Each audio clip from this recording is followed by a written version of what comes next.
MP board के class 6 के सभी विद्यार्थियों के लिए आज इस क्लास में 8th ग्रेड की आपकी जो अभ्यास पुस्तिका है, इस अध्याय पुस्तिका का आपका जो अगला पार्ट है अध्याय 5 है, इसको हम कंप्लीट करेंगे। तो अध्याय 5 का आपका नाम है इंडिया अर्थात भारत। तो इसके आपके किस तरह के क्वेश्चन रहेंगे, चलिए समझते हैं। तो सही विकल्प चुनकर लिखिए। पहला है भारतीय संविधान लागू हुआ, तो भारतीय संविधान 1950 में लागू हुआ, तो आपका बी नंबर वाला आंसर सही है। दूसरा है भारत को इंडिया नाम किसने दिया, तो भारत को इंडिया नाम यूनानियों ने दिया, तो बी नंबर वाला भी इसका आपका सही रहेगा। अगला आपका जो प्रश्न है तीसरा, किस प्राचीन ग्रंथ में भारत नाम का उल्लेख मिलता है, तो विष्णु पुराण में।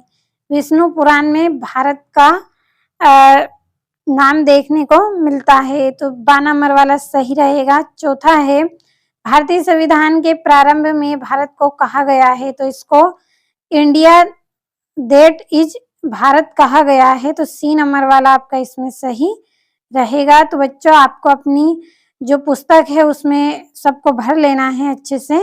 अब अगला आपका जो प्रश्न है, हिंदुस्तान शब्द का प्रयोग 1800 वर्ष से भी पहले किस शिलालेख में किया गया था, तो फारसी शिलालेख में किया गया, तो डी नंबर वाला आंसर आपका इसमें राइट रहेगा।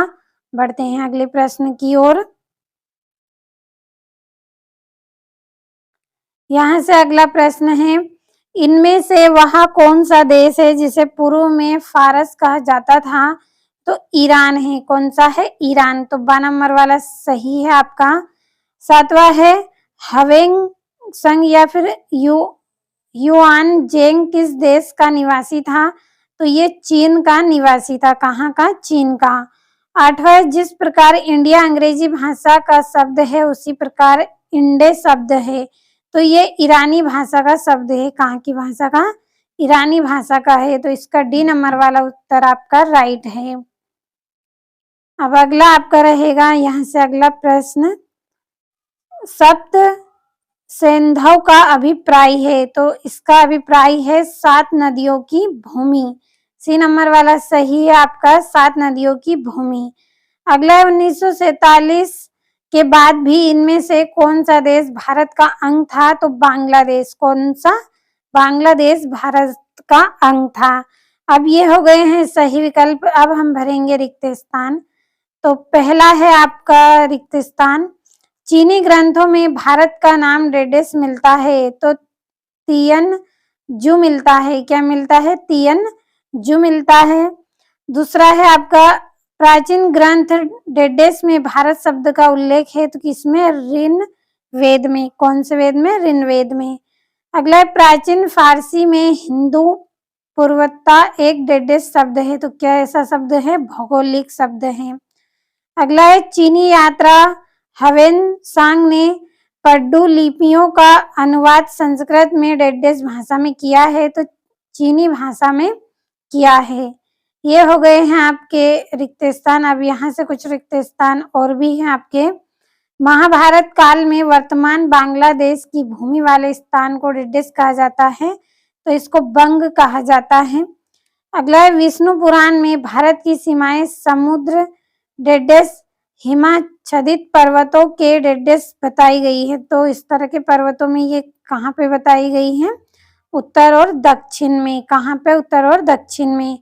अगला है महाभारत में भारतीय उपमहाद्वीप के लिए डेडेस तथा डेडेस शब्द का प्रयोग किया जाता है, तो भारतवर्ष शब्द भारतवर्ष तथा जम्बू द्वीप का प्रयोग किया जाता है। अगला है आपका भारत भूमि पर फारसी राजाओं ने डेडेस शताब्दी में सैन्य अभिनय प्रारंभ किया था, तो छठी। कौन सी शताब्दी थी वे? छठी शताब्दी थी। अगला चित्र 5.2 में भारत के उत्तर पश्चिम में डेडेस पर्वतमाला दिखाई देती है, तो इस तरह की पर्वतमाला कहाँ पे दिखाई देती है? हिंदू कुश में। किसमें? हिंदू कुश में दिखाई देती है। अगला सम्राट डेडेस के शिलालेख में जम्बू द्वीप का उपयोग संपूर्ण भारत का वर्णन करने के लिए किया जाता है, तो किसका किया जाता है? अशोक का किया जाता है। अब चलिए हमारे यहाँ से प्रश्न शुरू हो गए हैं अति लघुत्तरी के। तो आपका प्रश्न क्या है? हमारे देश को किस क्षेत्र में भारतमू नाम से पुकारा जाता है? तो दक्षिण भारत में। कहाँ पे? दक्षिण भारत में। अगला है, भारतीय उपमहाद्वीप की सीमा कहाँ से कहाँ तक है? तो हिमालय से हिंद महासागर तक। कहाँ से? हिमालय से हिंद महासागर तक। अगला है, महाभारत कालीन कुरुक्षेत्र वर्तमान में मुख्यतः भारत के किस राज्य में स्थित है? तो हरियाणा में स्थित है। कहाँ पे? हरियाणा में स्थित है। अगला आपका रहेगा, जम्बू द्वीप शब्द किस वृक्ष से जुड़ा है? तो ये जामुन के वृक्ष से जुड़ा है। किससे? जामुन के वृक्ष से जुड़ा है। अगला है, वर्तमान में भी कौन से देश हैं जो प्राचीन जम्बू द्वीप में शामिल थे? तो भारत, नेपाल, बांग्लादेश आदि थे। तो अच्छे से भर लेना है अपनी कॉपी में। अब अगला आपका जो प्रश्न है, भारत नाम का उल्लेख किस वेद में मिलता है? तो ऋण वेद में मिलता है। किसमें? ऋग्वेद में। सातवां, कन्याकुमारी का पुराना नाम क्या था? तो कुमारी अंतरीप। क्या था? कुमारी अंतरीप नाम था। अब अगला है आपका, भारतीय संविधान को सर्वप्रथम किस भाषा में लिखा गया है? तो अंग्रेजी भाषा में। कौन सी भाषा में? अंग्रेजी भाषा में लिखा गया है। आपका अगला जो प्रश्न है, समूचे भारतीय उपमहाद्वीप के लिए किस शब्द का प्रयोग किया जाता है? तो भारतवर्ष का। किसका? भारतवर्ष का। 10वां, चीनी शब्द तियांजु कहाँ से लिया गया है? तो सिंधु शब्द से। कहाँ से? सिंधु शब्द से लिया गया है। अब हम लघुत्तरी प्रश्न पढ़ेंगे। भारत को विदेशियों ने क्या क्या नाम दिए हैं? तो हिंदू, हिंदुस्तान, सॉरी हिंद, हिंदुस्तान, इंडिया और तियांजु नाम दिया है। दूसरा है, प्राचीन चीन वासियों का भारत के प्रति सम्मान था, इसके लिए क्या तर्क बताया गया है? तो भारत बुद्ध की भूमि था। किसकी? भारत वो एक बुद्ध की भूमि था। ऐसा तर्क इसके बारे में बताया गया है। अगला आपका है, संविधान से क्या आशय है? तो देश के नियमों का समूह। जो देश के नियम है उसका जो समूह होता है उसे संविधान कहा गया है। अगला आपका रहेगा, यूनानी भाषा में ह अक्षर के ना होने से हिंदू शब्द के नामकरण पर क्या प्रभाव पड़ेगा? तो यूनानियों ने हिंदू को इंडो कहा है। क्या कहा गया है? हिंदू को इंडो कहा गया है।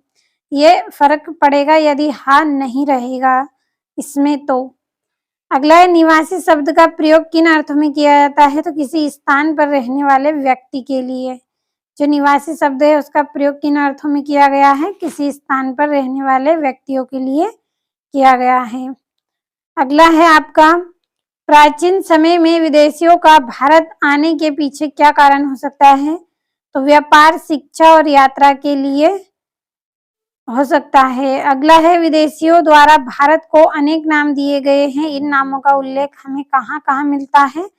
तो प्राचीन ग्रंथों में, शिलालेखों और यात्रियों के विवरणों में हमें देखने को मिलता है। अगला आपका प्रश्न है, भारत को संघ क्यों कहा गया है? क्योंकि भारत अनेक राज्यों का संघ है। इसमें अनेक राज्य हैं इसलिए इसे संघ कहा गया है। आपका अगला जो प्रश्न है, वर्तमान में भारत का कुल क्षेत्रफल 32.8 लाख वर्ग किलोमीटर है। क्या आपको लगता है कि स्वतंत्रता के पूर्व भी यह इतना ही रहा होगा? यदि नहीं तो क्यों? नहीं, विभाजन के कारण भारत का क्षेत्रफल बदल गया है। विभाजन यानी कि बांटना, इसे बांटा गया है, इससे ये बदल गया है। अगला, सिंधु नदी के कोई 3 सहायक नदियों के नाम। तो झेलम, चिनाब और रावी। क्या क्या है? झेलम है, चिनाब है और रावी है। अब आपके दीर्घोत्तरी प्रश्न है, प्राचीन भारतीय अपने भूगोल को अच्छी तरह से समझते थे, संदर्भ पाठ के आधार पर एक उदाहरण देकर समझाएं। तो प्राचीन भारतीयों को अपने देश के पर्वत, नदियों और सीमाओं का अच्छा ज्ञान था। इसका वर्णन विष्णु पुराण में मिलता है। जो प्राचीन भारतीय थे वे अपने देश के बारे में, पर्वत, नदियां और सीमाओं का उनको अच्छे से ज्ञान था, जानते थे अच्छे से, तो इसका वर्णन विष्णु पुराण में मिलता है। अगला आपका रहेगा, प्राचीन भारत को जम्बू द्वीप क्यों कहा गया है? उस समय के जम्बू द्वीप वर्तमान के कौन से देश सम्मिलित हैं? तो जम्बू वृक्षों के कारण इसे जम्बू द्वीप कहा गया है। इसमें भारत, नेपाल, पाकिस्तान, बांग्लादेश और भूटान शामिल है। इसमें क्या थे? जम्बू के यानी जामुन के वृक्ष थे, इसलिए इसे जम्बू कहा गया है। और इसमें भारत, नेपाल, बांग्लादेश, पाकिस्तान और भूटान शामिल थे। अगला आपका है, सप्त सेधव की 7 नदियों के नाम लिखिए। तो सिंधु, झेलम, चेनाब, रावी, व्यास, सतलज और सरस्वती। ये क्या है? 7 नदियों के नाम हैं। अगला है आपका, प्रसिद्ध चीनी यात्री हवेन संग या जुआनजेंग की भारत भ्रमण की उपलब्धियां लिखिए। तो उन्होंने भारत की यात्रा की, नालंदा में अध्ययन किया तथा भारत का विवरण लिखा। भारत की यात्रा करी इन्होंने, नालंदा में इन्होंने अध्ययन किया यानी कि पढ़ाई की, और भारत का विवरण इन्होंने लिखा। अगला आपका प्रश्न है, आज से 1000 वर्ष पूर्व भारत की सीमाएं परिभाषित नहीं थी। यह वर्तमान भारत से किस प्रकार अलग था? उस समय भारत की सीमाएं निश्चित नहीं थी और वर्तमान से अधिक विस्तृत मानी जाती थी। उस समय क्या था? जो भारत की सीमाएं थी वो निश्चित नहीं थी मात्रा में कि कितनी हो सकती हैं, और वर्तमान से अधिक विस्तृत मानी जाती थी, इसलिए इनकी परिभाषा नहीं लिखी गई थी पहले। अब अगला है आपका, ऐसा क्यों है कि भारत के अधिकांश नाम सिंधु नदी के नाम के आधार पर रखे गए हैं, जबकि उस समय भी गंगा भारत की एक बड़ी नदी थी? तो सिंधु नदी भारत की पहचान मानी जाती थी, इसलिए विदेशियों ने भारत के नाम पर सिंधु नदी के आधार पर रखे। जो सिंधु नदी थी वो भारत की पहचान मानी जाती थी, इसलिए विदेशियों ने भारत के नाम पर सिंधु नदी के आधार पर रखे हैं। तो बच्चों, आज हमने इस वीडियो में पार्ट 5 सामाजिक विज्ञान का अच्छे से कंप्लीट कर लिया है। अगले वीडियो में पार्ट 6 हम कंप्लीट करेंगे। जब तक आप इनको अच्छे से कंप्लीट करें और अपनी कॉपी में सभी को अच्छे से भर ले, एग्जाम के लिए महत्वपूर्ण है, तो कंप्लीट अच्छे से करें।